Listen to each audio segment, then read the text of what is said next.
On retourne au Portugal avec Monsieur Serge Leduc lui-même en personne dans nos studios avec une autre bouteille et bien évidemment Mathieu à mes côtés qui a besoin d'assouvir ses besoins d'alcool.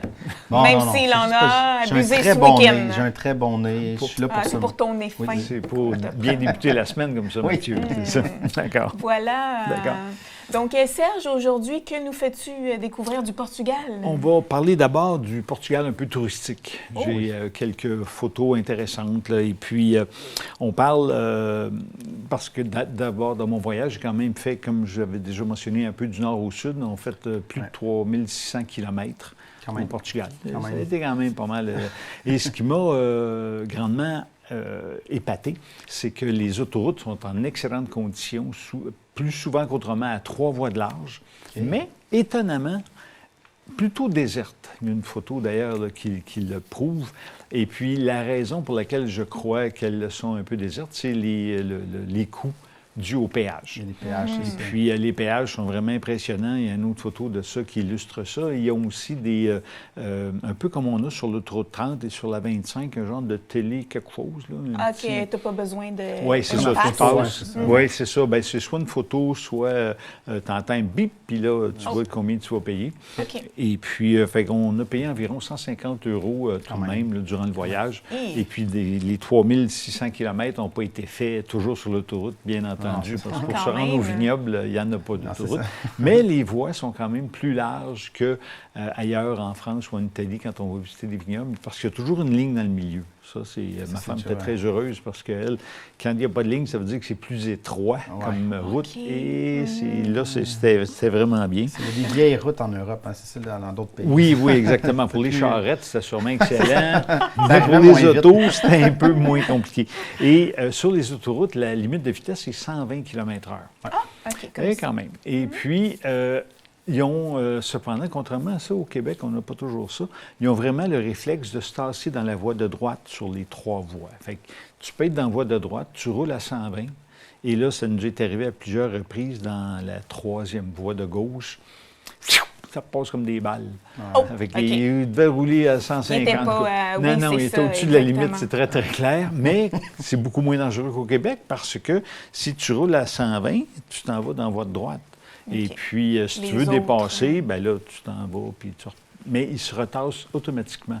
Justement, d'ailleurs, pas plus tard qu'hier, j'étais sur la 132, puis on suivait quelqu'un dans la voie du centre, puis j'ai dû ralentir à 90, même si c'est 100. Fait qu'on n'aurait pas cette situation-là. Au Portugal, là-dessus, ils sont très, très disciplinés. Et là, je vous amène aussi dans la ville d'Aveiro. On est à peu près à 50 km de Porto, dans cette région-là. C'est la sous-région viticole de Lisbonne, Lisboa, qui appelle là-bas. Et l'Aveiro, c'est un peu la Venise portugaise, contrairement, un peu comme la Venise italienne qu'on connaît tous. La Venise en Québec. Oui, mais à Venise, en Québec, il n'y a pas de gondole, il n'y a pas de canot. C'est ça.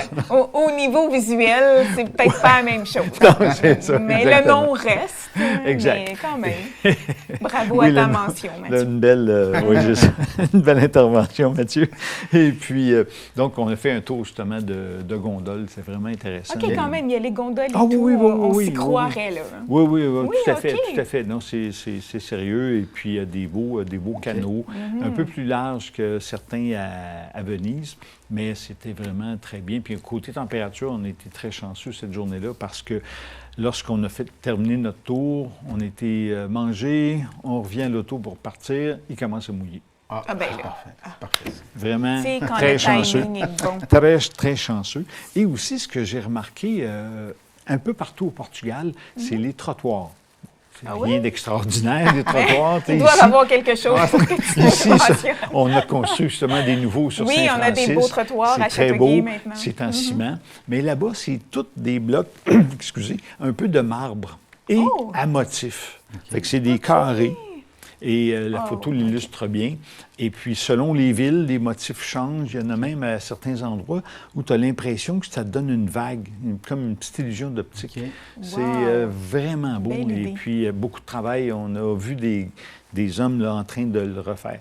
C'est plus long que de couler du ciment, ouais, on comprendra bien, mais ça c'est donne... plus dangereux parce que tu marches, tu regardes avant. Oui, bien, effectivement. C'est bien beau, là. C'est ça, effectivement. C'est celle que j'ai des ronds. Okay. L'autre, c'était comme des vagues. C'est sur le bord de la mer, justement. Quand même. Oui, des beaux concepts. Des beaux concepts. Et puis, et là, tout ça m'amène au vin qu'on va déguster. Oui. On est plus au nord de Porto. On est dans la région du Vinho Verde. Vinho Verde fait souvent référence au vin blanc, mais là, exceptionnellement, histoire de plaire à la DG et animatrice de cette émission, j'ai choisi un vin rouge, mais du même producteur. Okay.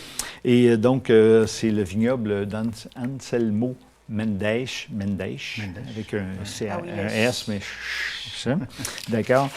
Et puis, mais le Vinho Verde est surtout reconnu pour le grenier du Portugal, en le sens qu'on fait beaucoup de culture de blé d'Inde et de blé pour justement l'alimentation, autant des animaux que des humains, bien entendu.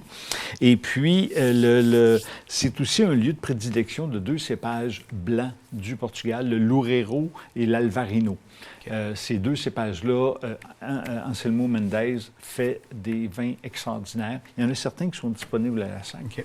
Mais pour la raison submentionnée, on a le rouge. On a le rouge qui devrait être quand même fort intéressant, qui est un assemblage de Alvarelao, Pedral, Boracal et Vinao. On n'a pas bu encore. Non, on ne l'a même pas bu. Donc, c'est ça. Et puis, on peut me voir, d'ailleurs, quelques photos de travail chez Anselmo. J'ai eu quand même... c'est une grosse journée. Une très grosse journée. J'ai eu à déguster 15 vins. C'est quand même pas rien. J'étais avec Pedro Ramirez, qui était mon guide. Et puis, on a eu droit à une visite aussi des futures installations de ce vignoble-là. Okay. Et par la suite, j'ai eu le plaisir de rencontrer Anselmo Mendes directement dans les cuves, parce que dans son chai, parce qu'il était en plein vendange, en pleine production de vin. Donc, il était très généreux de son temps de venir me voir et on a eu l'opportunité de déguster des vins directement tirés des cuves. Donc, le vin était en cours de fermentation, donc il est trouble. On voit les photos. Mettons que c'est moins appétissant, mais c'était plus comme un jus qui était en cours de fermentation, donc très sucré encore. C'était vraiment quelque chose, une belle expérience. C'est le fun pour voir qu'est-ce que c'est et qu'est-ce que ça va être après. Exact. L'espèce de transformation. Et 15-20, ça prend une après-midi? 15 minutes. Non, ça a été 1 heure environ là, de dégustation. C'est quand même... Puis on en parlait, c'est peut-être intéressant, je trouvais ça, parce que je me disais, quand tu passes d'un vin à l'autre, oui, c'est ça. Donc, des fois, tu disais, comme pour faire une transition, on mange un exact, biscuit. un petit craquelin, un morceau de pain, quelque chose, histoire de se refaire la bouche. Exactement. On ne fait pas ça à tous les vins, mais...